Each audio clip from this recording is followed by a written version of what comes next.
Hai guys, video ketiga hari ini, hari apa nih? Kamis 7 Januari 2021. Apa kabar semuanya? Semoga baik-baik aja teman-teman sekalian.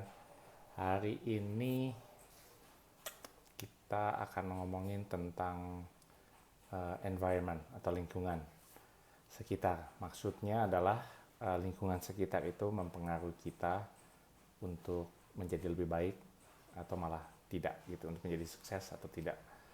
Mungkin teman-teman sekalian pernah dengar istilah yang bilang let me know the five closest people in your circle and I can then tell what your future will be. Jadi kalau teman-teman bisa sampaikan 5 orang terdekat dalam lingkungan teman-teman, biasanya sebenarnya kehidupan kita ke depannya tuh rata-rata akan sama seperti rata-rata dari kehidupan 5 orang tersebut. Maksudnya atau contohnya adalah misalnya teman-teman kita itu, teman-teman terdekat kita itu, orang terdekat kita itu rata-rata adalah pebisnis misalnya, maka kemungkinan besar kita pun akan jadi pebisnis. Kalau rata-rata mungkin penghasilannya misalnya 30 juta per bulan,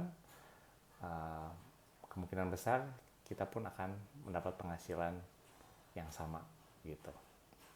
Karena memang kita kan biasanya lebih nyaman berada di lingkungan yang sesuai dengan kondisi kita gitu ya. Jadi kalau kita misalnya penghasilan 30 juta, mungkin kita akan lebih nyaman bermain atau dekat dengan orang-orang yang berada atau mempunyai penghasilan 30 juta tersebut, karena biasanya gaya hidupnya kan kurang lebih sama, mungkin belanjanya di tempat yang sama, pikniknya di tempat yang sama, kendaraan pribadinya misalnya juga kurang lebih sama gitu. Kalau naik level dikit biasanya nggak nyaman karena kan mungkin ada perbedaan pandangan yang itu membuat kita jadi tidak nyaman gitu. Nah, padahal lingkungan itu sangat penting kan, lingkungan itu mempengaruhi kita gitu. Nah, ini juga konsepnya sebenarnya pertama kali dengar ini lebih serius tuh dari Dan Lok. Siapa itu Dan Lok? Dan Lok itu pengusaha di Kanada. Dia tinggal di Kanada tapi originally dari Hong Kong, jadi orang Tionghoa. Uh, Kebetulan gue ikut salah satu course-nya dia dan dia mengeluarkan konsep ini bahwa environment itu sangat berpengaruh terhadap perkembangan kita. Terus uh, mungkin kayaknya ini dari buku, salah satu buku yang dibaca, terus ngelit gue untuk baca buku lain lagi namanya Willpower Doesn't Work. Willpower Doesn't Work dari Benjamin Hardy gitu. Intinya di buku ini Benjamin Hardy itu bilang bahwa kalau kita cuma ngandalin willpower aja, kalau kita cuma ngandalin semangat dari diri sendiri, itu akan sangat capek, itu akan sangat berat dan buntutnya jadi nggak berhasil. Misalnya kalau uh, kita pengen kurus, yang gampang aja, kita pengen kurus, terus kita cuma ngandalin tiap hari mesti bangun olahraga, tiap hari diet, sementara kita nggak merubah lingkungan kita tetap bergaul misalnya sama teman-teman yang doyan makan, sama teman-teman yang males olahraga gitu, itu akan sangat susah. Akan lebih gampang kalau kita punya keinginan atau goal misalnya untuk kurus, tapi terus kita ikut misalnya gym gitu, karena di gym kan mungkin ketemu orang-orang yang punya ide sama mengenai kesehatan, ide sama mengenai diet, apalagi kalau pakai PT kali ada orang yang menyemangati, make yourself accountable, kita jadi punya akuntabilitas, kita mesti bertanggung jawab sama pilihan kita gitu. Nah, itu akan lebih mudah mempermudah kita mencapai goal kita. Nah, balik lagi ke cerita mengenai 5 orang terdekat. Nah, maksudnya adalah kita mesti mengaudit sebenarnya orang terdekat di lingkungan kita itu seperti apa sih gitu. Apakah mereka itu suportif akan goal kita? Apakah mereka itu akan membantu kita mencapai tujuan kita? Ya misalnya tadi gitu, kalau rata-rata penghasilannya 30 juta dan mereka mungkin happy dengan itu, sementara goal kita adalah kita pengen meningkatkan penghasilan, misalnya naik 10 juta atau mungkin didabelin jadi 60 juta, kita kita mesti keluar dari zona nyaman kita, mencari lingkungan baru yang bisa mendorong kita meningkatkan penghasilan itu gitu. Nah, caranya gimana ya? Mulai identifikasi apa yang mesti dilakukan gitu. Misalnya bekerja lebih keras gitu. Apakah itu jawabannya gitu? Karena kan kalau kita misalnya contohnya bekerja 7 jam sehari penghasilannya 30 juta, apakah bekerja 14 jam sehari 2 kali lipatnya penghasilan jadi 60 juta? Belum tentu juga kan gitu. Kalau ngomong kerja keras kan bukan maksudnya merendahkan ya, tapi misalnya tukang sampah atau mungkin kuli bangunan yang gotong-gotong, mereka kan bekerja keras sekali kan gitu. Maka malah ada yang mungkin kuli-kuli bangunan bisa kerja 12 jam sehari, 7 hari seminggu gitu. Apakah mereka jadi miliuner? Apakah mereka jadi orang yang kaya-raya sekali? Kan enggak juga. Berarti solusinya kan bukan bekerja lebih keras, bekerja lebih pintar gitu. Nah, supaya bekerja lebih pintar apa yang mesti lakukan ya? Berarti mesti meningkatkan skill, karena semakin tinggi skill kita, semakin tinggi kemampuan kita, kemungkinan besar kita akan bisa mendapatkan penghasilan yang lebih besar. Nah, berarti untuk mencapai 60 juta kalau kita pakai contoh tadi, mungkin kita mesti meningkatkan kemampuan kita dengan belajar dari orang-orang yang sudah menguasai kemampuan itu gitu.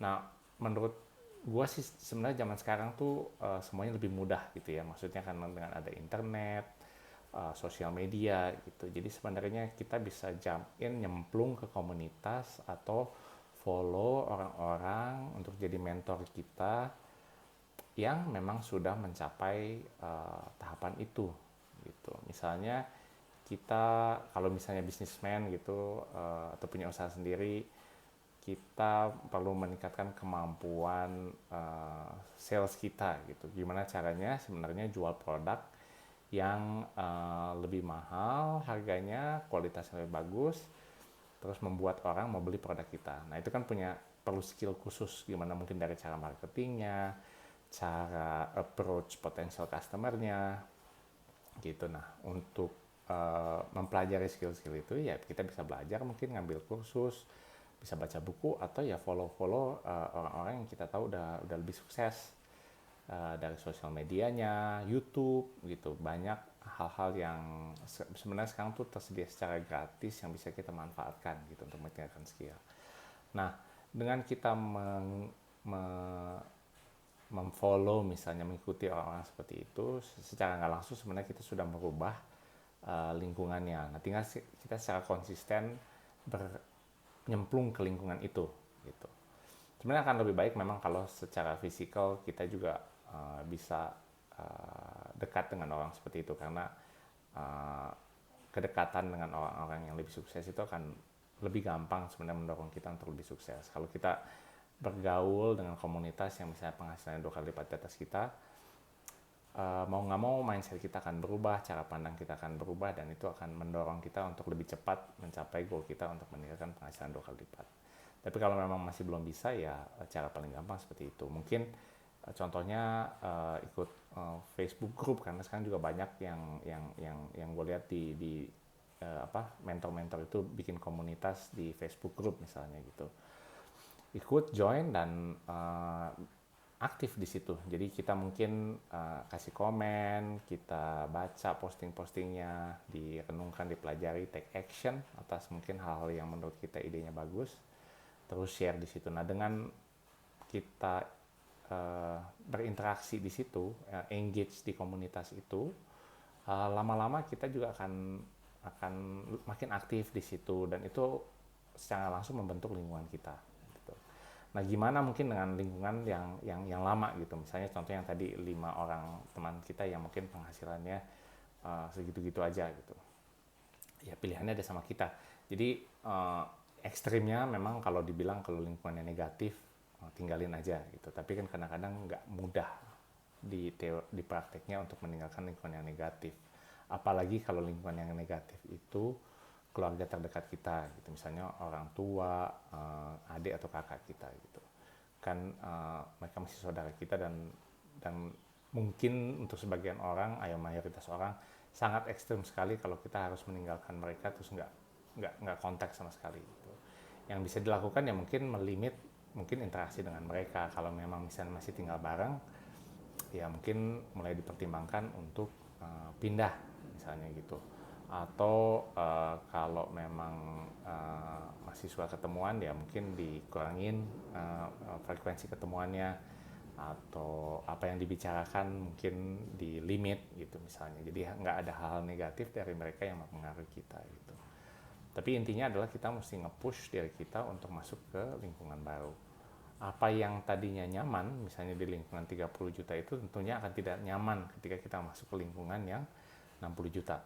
Tapi lama-kelamaan lingkungan 60 juta itu akan menjadi zona nyaman kita yang baru, karena kita lama-lama memahami, mengerti, mulai nyaman di lingkungan itu, nyaman dengan diskusinya mungkin, nyaman dengan mindsetnya, karena frekuensi kita atau kemampuan kita, skill kita udah berubah menjadi skill yang 60 juta itu. Malah yang 30 juta itu membuat kita tidak nyaman. Jadi memang itu siklus untuk berubah, siklus untuk maju, merubah kondisi nyaman menjadi tidak nyaman. Terus ketika kita udah nyaman, cari lagi kondisi yang tidak nyaman apa, terus seperti itu. Dan dengan melakukan itu kita akan menjadi lebih baik, kita akan berkembang menjadi manusia yang lebih baik gitu. Semoga membantu sharing gua hari ini. Memang ini mungkin cuma kulit-kulitnya aja, perlu pemahaman lebih mendalam kali ya sebenarnya untuk memahami konsep ini. Tapi semoga berguna, memberi wawasan buat teman-teman sekalian. Ada satu hal mungkin yang mau gue tambahkan dari penjelasan atau bincang-bincang atau sharing gue di video yang kemarin itu mengenai 5am Club. Satu hal yang penting yang lupa gue share adalah yang diajarkan oleh Robin Sharma di bukunya adalah membatasi penggunaan gadget. Jadi interaksi dengan dunia maya sebenarnya gitu. Jadi kalau dibilang saat ini itu sebenarnya alat yang mendistract kita paling besar itu sebenarnya mobile phone. Ya kan, kalau nggak teman-teman mungkin nggak pernah sadari, coba deh perhatiin berapa kali dalam sehari kita angkat handphone kita untuk ngecek sesuatu. Kadang-kadang bisa jadi sosial media yang kita cek gitu ketika kita kerja, atau ada bunyi notifikasi dari handphone langsung kita angkat gitu, dan itu ngedistract kita kan dari apa yang sedang kita lakukan gitu. Nah di buku 5am Club itu juga mengajarkan kita untuk puasa dari sosial media. Puasanya bukan puasa mungkin seharian atau sebulan misalnya cek handphone, bukan sosial media, handphone atau internet, tapi ada jam-jam tertentu di mana kita sama sekali tidak touch itu. Kalau di bukunya Robin Sharma itu disaranin memang ketika kita bangun 5am itu sampai dengan mungkin jam 8 ketika kita mulai aktivitas, itu jangan ngecek handphone sama sekali. Nanti di malam hari juga sebelum tidur, jadi udah masuk jam 6 sampai waktu tidur itu juga udah nggak ngecek gitu. Karena itu ngedistract kita secara sadar dan secara tidak sadar, apa yang kita baca itu mempengaruhi kita gitu. Kalau kita follow berita, walaupun itu mungkin conversation starter yang bagus karena kita ngerasa bahwa kita tahu banyak hal, kalau ketemu orang kita bisa cerita segala macam, tapi banyak berita itu kan sebenarnya negatif ya gitu. Mungkin, dan berita negatif itu menjual ya kan, misalnya contohnya berita-berita pembunuhan kayaknya menarik gitu untuk dibaca karena kita pengen tahu. Artis ketangkap narkoba gitu, wah menarik sekali gitu. Korupsi yang gede, wah menarik sekali. Padahal itu kan berita-berita yang negatif, dan secara langsung itu mempengaruhi kita untuk jadi orang yang negatif. Makanya ada juga yang mengajarkan sebenarnya untuk puasa ngikutin berita gitu, dan itu hal yang juga gue lakukan sebenarnya. Gue nggak pernah follow berita, gue nggak pernah baca berita. Biasanya gue tahu info itu entah dari temen atau dari istri gitu. Ada efeknya ke pekerjaan, ada, karena memang sebenarnya gue mesti follow beberapa tipe berita yang bisa membantu karir gue. Tapi gue coba delegasikan ke sistem. Ada sekarang kan banyak ada software di kantor kebetulan yang bisa monitor berita. Ya biarin aja software itu yang monitor. Kalau memang ada yang menarik ya atau memang penting untuk pekerjaan gue, ya itu yang gue baca gitu. Tapi gue melimit diri gue untuk terpapar dengan berita-berita negatif gitu. Nah itu penting sekali untuk kalau sekarang mungkin zamannya mental health issue, menurut gue itu penting sekali gitu, karena kita itu perlu waktu untuk diri kita. Kalau menurut gue kita perlu waktu untuk mikirin juga tentang diri kita, bukan cuma mikirin orang lain. Kalau teman-teman perhatiin, apalagi mungkin yang udah kerja gitu kan, karena mungkin audiens gue rata-rata mungkin sama kayak gue ya, maksudnya resonate sama gue kan, yang mungkin udah punya anak, kerja, anak-anak juga masih ya mungkin balita lah gitu ya, ketika tumbuh gitu, itu mungkin resonate sama gue gitu. Hidup kita kan sebenarnya di-hijack oleh kepentingan orang lain gitu. Kalau kita ke kantor, mulai kerja, let's say kita mulai jam 9 nyalain laptop, hidup kita kan udah di-hijack untuk orang lain gitu. Jadi kita mesti ngerjain kerjaan yang mesti dilakukan untuk kantor, ada permintaan dari bos, ada permintaan dari klien gitu. Kita nggak pernah mikirin untuk diri kita. Nah justru di masa-masa kita off dari internet itu, di masa-masa sebenarnya kita nurture atau merawat diri kita gitu, dengan ada yang meditasi, ada yang berdoa, baca buku yang inspiratif gitu. Itu kan nurturing diri kita, dan itu juga secara nggak langsung sebenarnya menguatkan kita dalam menjalani hari. Kita nggak ngerasa overloaded atau exhaust atau capek banget gitu, karena tiap hari sebenarnya kita harus memenuhi keinginan orang lain tanpa orang lain mungkin memperhatikan apa yang sebenarnya kita mau. Nah di masa-masa kita off dari terutama internet sekarang, itu adalah masa-masa sebenarnya dimana kita nurture diri kita gitu. Kita pahamin lagi goal kita apa sih gitu, kenapa kita kalau pertanyaan besar gitu, kenapa kita ada di dunia ini gitu kan. Kita bukan cuma numpang lewat doang gitu. Kalau mungkin ini kan umur ya, kalau gue ngerasa sekarang emang kita di sini ini pasti diciptakan oleh Tuhan itu untuk ngasih impact gitu. Nah sekarang impactnya apa legacy yang mau kita tinggalin di dunia ini. Nggak mesti hal yang besar, mungkin nggak kayak Steve Jobs dengan Apple yang mempengaruhi semua orang gimana cara pakai handphone, cara pakai laptop. Nggak kayak mungkin Bill Gates juga yang bikin software yang mempengaruhi semua orang sekarang cara bekerja. Jadi mesti pakai Windows. Bisa dari hal yang kecil, maksudnya mungkin impactnya adalah supaya anak-anak itu punya role model yang baik, dan mereka bisa terus tumbuh berkembang menjadi anak yang baik, dan nantinya juga memberikan kontribusi yang baik ke dunia ini. Hal simpel seperti itu sudah sangat berimpact untuk kebaikan dunia ini gitu. Jadi ada yang bilang impact itu mulai sebenarnya dengan memperbaiki diri kita sendiri dulu. Kalau kita menjadi role model yang baik dengan menunjukkan bahwa kita bisa menjadi manusia yang lebih baik,